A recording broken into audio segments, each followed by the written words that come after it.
आप सबको मेरा प्यार भरा राधे कृष्ण। आज मैं आपको एक छोटी सी कहानी बताने जा रहा हूँ।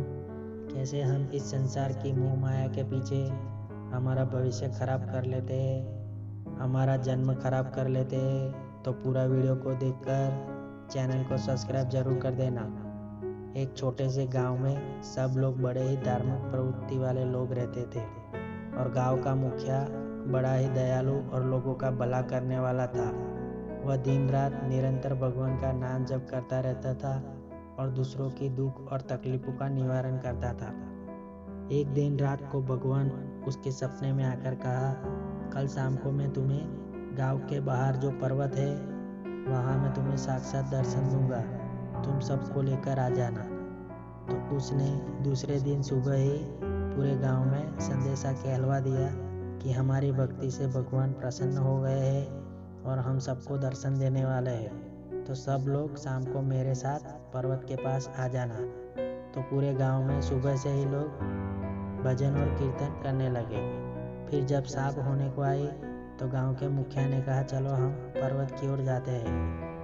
तो रास्ते में जंगल पड़ रहा था और जंगल में कुछ दूर जाने के बाद सबको बहुत सारे पैसों का ढेर दिखाई देता है। तो कुछ लोग पैसे को बटोरने में लग गए और कुछ लोग आगे बढ़ गए।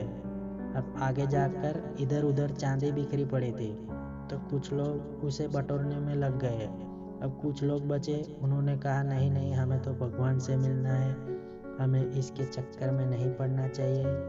तो कुछ लोग गांव के मुखिया के साथ आगे बढ़ गए। आगे चलकर उनको सोने का ढेर मिलता है। तो अब जितने भी बचे थे वो सब लोग सोने को बटोरने में लग गए। तो मुखिया ने कहा, चलो चलो, भगवान से मिलने का समय हो गया है, तुम कहाँ इस मोह माया में फंसे रहे हो। तो जितने लोग बचे थे उन सब ने कहा, भगवान से तो कल ही भी मिल लेंगे, पर आज सोने को बटोर लेने दो। अब अकेला मुखिया ही बच गया। तो भगवान की बताई जगह पर गया तो भगवान ने उसे दर्शन दिया और कहा, तुम अकेले क्यों आए, मैंने तो सबको बुलाया था। तो उसने पूरी बात बता दी।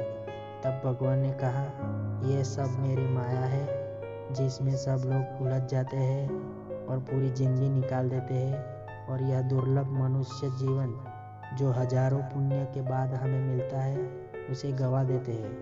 तो दोस्तों, हमें इस संसार की मोह माया में आकर जीवन बर्बाद नहीं करना चाहिए।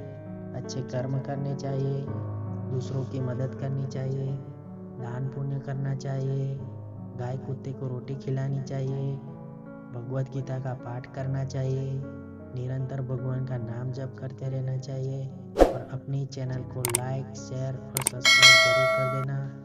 राधे कृष्ण।